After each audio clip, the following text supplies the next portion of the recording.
Good day and welcome po sa panibago na namang episode ng aming channel at ako nga po pala ulit si Allen ng Greenyard TV. At para naman po sa vlog natin for today, mag-focus naman tayo doon sa halaman na wishing plant or mas kilala sa tawag na tea plant dito sa atin. So isahin natin kung ano ba yung tamang pagpaparami nito, tamang place kung saan siya dapat ilagay at ano bang meron dito sa halaman na to kaya siya tinawag na wishing plant. Siyempre bago tayo magsimula, konting shoutout po muna. Shoutout po kay Ma'am Elmir Caparas ng Naig, Cavite. Shoutout din po kay Ma'am Ann Schwab ng Quezon City. And shoutout din po kay Ma'am Jeng Maganda ng North Caloocan. And big shoutout din po kay Ma'am Marisa at kay Ma'am Giselle ng Cabuyao, Laguna. And big shoutout din nga po pala kay Ma'am Tess Sanchez ng Pasay City at sa dalawang kapatid niya po na si Ma'am Lorna Ketua from Tondo, Manila and kay Ma'am Lenny Avellaneda from Caloocan. Siyempre, bago tayo magsimula sa mga bago pa lamang po sa aming channel, huwag niyo pong kakalimutan na mag-like, share, and subscribe and pakihit na rin po yung notification bell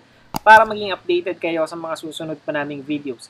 Please also visit and support na rin po yung aming Facebook and Instagram page, Greenyard PH po. At sa mga gustong bumisita sa aming garden na andito po sa screen yung aming complete address. At eto na nga, pumunta tayo sa pag-aalaga at kung saan ba dapat magandang ilagay itong tinatawag natin na wishing plant or tea plant. And dito nga sa atin, tinatawag siyang tea plant. Pero popular siya or ang iba pang kilalang tawag dito sa halaman na to ay wishing plant. Kung saan ngayon ko lang nalaman na tinatawag pala siyang wishing plant. At ilan din sa mga pangalan pa nitong halaman na to ay tinatawag din siya tea leaf at meron din sa kanyang tumatawag ng baby daw tea at saka good luck plant. At ang isa pa pong tawag sa kanya ay Hawaiian tea plant. And itong tea plant, more on parang makikita mo siya sa parang popular siya sa Hawaii. So doon mo siya makikita doon sa mga resorts, doon sa mga palibot or sa harapan ng bakuran ng mga taga-Hawaii, kadalasan na makikita mo itong mga iba't ibang klase ng varieties ng tea plant. Pero hindi naman siya sa Hawaii talaga nag-originate. Kung hindi, dito sa Asian or Southeast Asian country katulad natin. And naging popular siya sa Hawaii kasi may mga uses sila Bukod sa kasama sa mga landscaping at isa sa pinaka-popular na halaman sa kanila, ginagawa pala siyang hula dance skirt. So yung ginagamit ng mga taga-Hawaii na na nasaya na gawa sa dahon. So tea plant pala yun, tea plant leaves pala yun. Tsaka yung mga surfboard covers were very popular sa kanila. Ang isa pa, napakaraming kulay or varieties ang pwede nating pamilian. Naglalaro yan sa chocolate brown, sa purple, sa pink, sa green. So, iba't ibang varieties. Pero ang pinaka-popular at madaling makita dito sa atin, yung una, yung kulay chocolate brown at saka yung kulay pink at yung kulay purple. So, dito naglalaro. At saka yung kulay parang medyo may pagka-maroon. Pagdating mo dito sa tea plant, napaka-flexible nitong halaman na to. Pwede mo siyang isama sa mga landscaping projects mo or sa mga landscaping design mo dahil doon sa kulay na meron o sa kulay ng dahon na meron siya. And yun, kasi most of our landscaping na mga plants ay naglalaro sa kulay na dilaw, na green. So kung halimbawa gusto mo ng pambasag ng kulay, etong tea plant yung isang sa halaman na pwede nating maging option. And the fact na kaya niyang i-tolerate yung full sun, pwedeng-pwede talaga siya na isama sa mga landscaping projects kung meron man. At bukod dyan, pwede mo rin siyang gawing indoor plant. Kahit limited lang or hindi siya tinatamaan ng direct sunlight, magta-thrive pa rin itong halaman na to. So, ganun yung katibay itong halaman na to. Mapasalabas man, hindi yan basta-basta masisira or masusunog at drought tolerant din itong halaman na ito. Ito nga pala mga ranges ng dahon nito ay lumalaki or pwedeng humaba ng hanggang 1 foot. Kaya kung baga mas makapal ang dahon, mas maganda na pang-decoration sa mga harapan ng bahay natin. And dito sa atin, nakakuha tayo ng iba't ibang uses nito. Ginagawa natin siyang katulad ng mga lucky bamboo na design, which is yung ipapagoda style mo siya or yung tinatawag natin na tower. Or kaya naman pag sasama-samahin mo sila, parang ililayer mo sila as 5 or 6, yung katulad nga ng ginagawa natin sa mga sa mga lucky bamboo. So kasi yung yung size ng bawat puno nila hindi naman nagkakalayo. Kaya kung halimbawa naghahanap kayo ng ibang halaman maliban sa lucky bamboo, ito yung isang pwede nating pamalit na iba yung kulay ng dahon. Pagdating sa pagpo-propagate, ito kaya to ng cuttings lamang. And yun, ikakat mo lamang yung pinaka kunyari, nakuha mo na yung preferred height ng inyong tea plant para makas kumapal siya kasi ito kadalasan yung puno niya, single lamang siya na pataas. And then, nagkakaroon siya ng dahon. And then, pataas lamang siya ng pataas. Kung gusto mo magkaroon ng mas maraming sanga yung iyong mga tea plant, sabihin natin mga 2 to 3 sa isang puno, maaari nating putulin yan. Makakatulong yan para mag-branch out siya at dumami yung sanga sa single na puno. At the same time, yung pinutol natin na yan, pwede natin siyang itanim or i-propagate. Mabubuhay siya ng water propagation or nakababad, magkakaugat siya. And then pwede natin siyang ilipat sa mga paso kapag may ugat na siya. Or di kaya naman, irekta mo lamang na tusok sa soil, mabubuhay at mabubuhay itong mga tea plant. Tulad na lang din ng mga salaki bamboo at saka ng mga fortune stick natin. So yun, kaya din nila ng water propagation at saka ng direct na soil propagation from cuttings. Pagdating sa pag-aalaga nito, ang kailangan nito, kung halimbawa nasa labas ng bahay nyo or kasama sa mga landscaping ninyo, kailangan lang niya ng fertilizer, syempre, kasabay ng ibang halaman na i-fertilizer mo.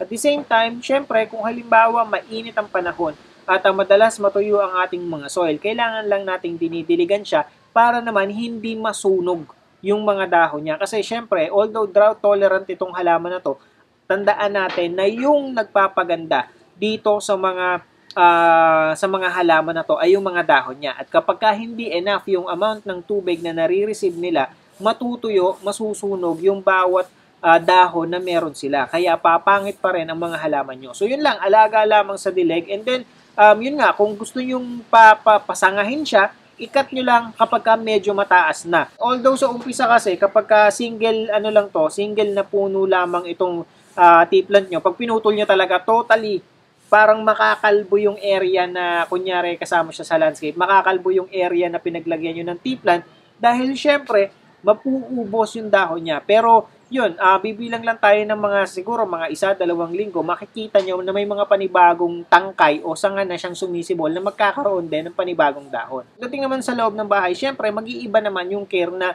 ibibigay natin sa kanila. Kasi unang-una, yung pagdidilig natin dito kapag nasa loob ng bahay, hindi agad-agad natutuyo ang soil ng mga tea plant o ng mga halaman natin sa loob ng bahay dahil hindi naman ganun kadirect yung tumatama sa kanilang liwanag or sunlight. Kaya mas magiging minimal yung pagdidilig natin sa kanila and siguro maiiwasan din natin yung pagkasunog ng dahon niya. Pero kung halimbawa nagdudrop yung inyong mga leaves or pumapangit, hindi ganun ka-healthy tingnan, ibig sabihin lang nun, hindi rin ganun enough yung amount of light na nare-receive nila. Kaya wag natin silang ilalagay doon sa mga dark corners talaga. Kasi yun nga, syempre, itong halaman na to, mas more on outdoor. Although outdoor nga, pwede pa rin natin siyang ipasok sa loob ng bahay natin. Dating naman sa toxicity, itong tea plant ay toxic siya sa mga animals, especially sa mga alaga natin na cats and dogs. Pero kapag lamang na-ingest yung large amount nito. So, ganun pa rin. Kung yun lang yung dapat nating iwasan, kung may nagngangat nga tayong mga alaga sa loob ng bahay natin and yun yung pinaka-fear natin. Pari silang malaso nito pero yun ay large amount yung kailangan and hindi naman ito deadly kundi magkakaroon lang siguro ng allergic reaction doon sa mouth, sa tongue ng mga alaga nating hayop. Ang maximum height naman ng mga tea plant, ito ay lumalaki ng hanggang sa 3 to 4 feet. Kapag nasa labas, mapapansin nyo naman yan dun sa mga halaman or sa mga tea plant na makikita nyo sa bakuran, hindi sila masyadong nagtataasan. Maaari mang tumaas sila ng 4 feet or more, pero matagal na panahon yung kakailanganin para ma-reach nila yung height na yon. When it comes naman sa pruning nitong mga tea plant, hindi naman siya masyadong pinuprune dahil yun, kung halimbawa pang indoor siya, pang loob ng bahay natin, so, mas magiging makapal o malago yung mga dahon ng inyong tea plant. Kung halimbawa, yun nga, babawasan natin. Pero it will take years kasi para lumaki siya ng dun sa preferred height natin ng mga 2 to 3 feet. And dun naman sa sa pagre-repat nito, kung indoor plant siya, aabutin din ng taon bago natin maripat itong mga halaman na to. Hindi naman ganun kabilis lumago or ganun kabilis tumaas itong mga tea plant na ito. Dating sa soil na ginagamit, kadalasan namin na ginagamit dito, kadalasan itong garden soil na may halong tuyong ipanampalay. So yun lamang naman yung yun lang naman yung soil na ginagamit natin sa karamihan sa mga halaman natin. And ito, kung saan natin ilalagay itong mga wishing plant, kasi ito ay considered as lucky plant din. Kasi kayo tulad ng sinabi ko kanina, nag-originate talaga ito sa Southeast Asia. So isa na yung bansa natin sa pinagka-originatean nitong mga tea plant na ito. So, kung halimbawa na naniniwala kayo sa feng shui, doon daw sa wealth corner ng bahay ninyo, pinakamagandang ilagay itong Hawaiian tea plant. Halimbawa kayo ay nagpo-focus sa wealth nyo pagdating sa feng shui. So yun, wealth corner ay yung sa southeast part ng inyong bahay. And sa Hawaii naman, ang paniniwala kasi dito sa Hawaii is nakakapag-fend off to or nakakapagtabo ito ng masasamang spiritu or evil spirit. Kaya kadalasan makikita niyo sila sa labas ng bahay, ginagawa silang fence, kasama sila sa landscape at doon mismo sa purpose na iyon para ma-ward off yung mga evil spirits na maaaring nakapaligid dun sa bahay. And ganun din yun sa loob ng bahay. So kung halimbawa ayaw nyo or gusto nyo itabo yung mga masasamang espiritu or evil spirits, isa sa ang tea plant sa pinakamagandang halaman. And ang isa pang maganda sa mga tea plant, napakarami kasi nitong napakarami yung pwedeng gawin. Naalala ko dati, ito ay isang katulad din ng mga ng mga money tree na tinitirintas din namin. Kaya lang ito kasing tea plant, medyo may unlike ba ng money plant or ng mga kastanyas, medyo flexible ng konti ang mga money plant na medyo may kalutungan kaya may nababali pa rin or napuputol. Pero ito kasing tea plant, kapag kinat mo siya, yung isang buong puno niyan, medyo may katigasan siya. Kaya kung halimbawa ititirintas natin itong mga ito, medyo nagbe-bend siya kapag may kahabaan na yung natirintas natin. Yun nga, may katigasan siya, so mahirap siya ng konting itirintas kung i-compare natin sa mga kastanyas. And very flexible nga itong halaman na to.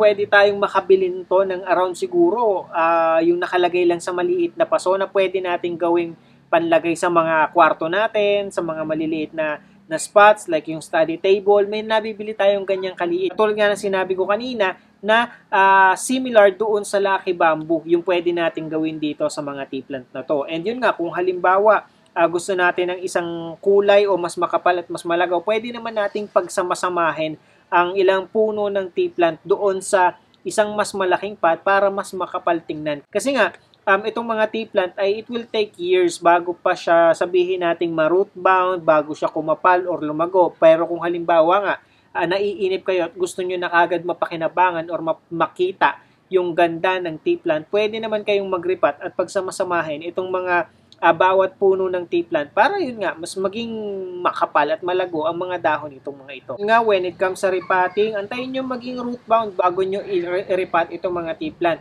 Actually, siguro aabutin ng mga 6 hanggang 1 taon, 6 months to 1 year bago natin masabing nagmamature na or nagro-root bound na. No-notice nyo naman kagad yan, katulad ng ibang mga halaman, kung medyo maliit naman yung pot na pinaglalagyan natin, is kapag halimbawa hinugot nyo siya, makikita nyo naman na yung nasa labas na yung mga ugat or visible na at nakikita nyo na wala na halos galawan yung mga ugat niya. At ang isa pa, ay kung halimbawa yung mga ugat niya ay lumalabas na dun sa mga drainage hole ng mga paso natin. At kung halimbawa napapansin nyo na hindi na gumaganda yung mga tea plant ninyo, yung mga nakatanim doon sa mga paso ninyo, mas maganda naman or pwede naman natin gawin kahit pa sabihin natin na hindi pa or ilang buwan pa lamang pero ayaw talagang gumanda, hindi na nagiging healthy. So maaari kasing yung nutrients na nakukuha or hindi compatible yung soil na ginagamit natin sa kanya. Or yung nutrients na nakukuha niya dun sa soil ay hindi enough at pangit na talaga. So, pwede naman nating palitan ng soil kapag ganun. At least, panibagong soil, mas panibagong nutrients yung pwede niyang makuha. At the same time, huwag nyo rin kakalimutang lagyan ng fertilizer kasi syempre, nakakatulong yun dahil minsan, hindi nga enough yung nakukuha niyang nutrients coming from the soil. Pagdating naman sa dahon nito, gusto nyo yung ma-maintain yung shine ng dahon niya, punas-punasan nyo lamang siya ng isang basahan or kaya, pwede rin dito na pinupunasan siya ng egg white para mas maging shiny yung mga dahon nitong ating mga tea plant. Ito kasing mga pagpupunas ng mga egg white dun sa mga dahon, mas mas visible siya or mas maganda siyang gawin dun sa mga halaman na yung dahon ay iba yung kulay kung i-compare natin dun sa mga green. Kasi mas lumalabas yung mas lumalabas yung tingkad kapag ibang kulay, lalo na yung mga ganitong kulay, nitong sa tea plant. Kasi katulad ng ginawa natin dun sa natin, di ba, sa mga kalateya natin. So, mas visible talaga siya. Kumikintab talaga yung mga ginagawa natin dun sa ating mga doti. And ito yung mga reasons kung bakit halimbawa, para at least masolusyonan natin kung halimbawa, bakit ba nagiging brown? Napapansin nyo na nagko-color brown yung mga dahon ng mga tea plant nyo. It's either overwatering kayo, lacking of humidity. doon sa area. So, ang pinaka mabilis na paraan na pwede natin gawin is ilipat natin siya ng pwesto. Doon ay depende sa area or location na pinaglalagyan ng tea plant nyo. Kung halimbawa nasa labas siya at nagbabrown yung inyong mga tea plant at kasama siya sa landscape, most probably ito ay talagang nagkukulang sa dilig or kulang sa tubig. Kapag ka naman nasa loob, maaaring overwatered ito o kaya sobrang init naman or yun nga, yung mataas yung temperatura. Kaya ganun pa rin yung nangyayari sa kanya. Kahit pasabihin mong hindi naman siya tinatamaan ng direct sunlight. And ganun din kapag halimbawa nanlalagas yung dahon or naninilaw. Minsan, yung paninilaw kasi ng dahon or panlalagas, ito naman maaaring too much water naman yung nare-receive nila. Or di kaya naman ay underwatering. Yun lang naman kadalasan yung mga nagiging reason kung bakit ganito. So, yun lamang po and I hope nakatulong at nag-enjoy kayo sa panonood ng video na to. And again, sa mga bago pa lamang po sa aming channel, huwag niyo pong kakalimutan na mag-like, share, and subscribe and pakihit na rin po yung notification bell para maging updated kayo sa mga susunod pa naming videos. Please also visit and support na rin po yung aming Facebook and Instagram page, Greenyard PH po. Magkita-kita po ulit tayo sa susunod na episode ng Greenyard TV and thank you for watching.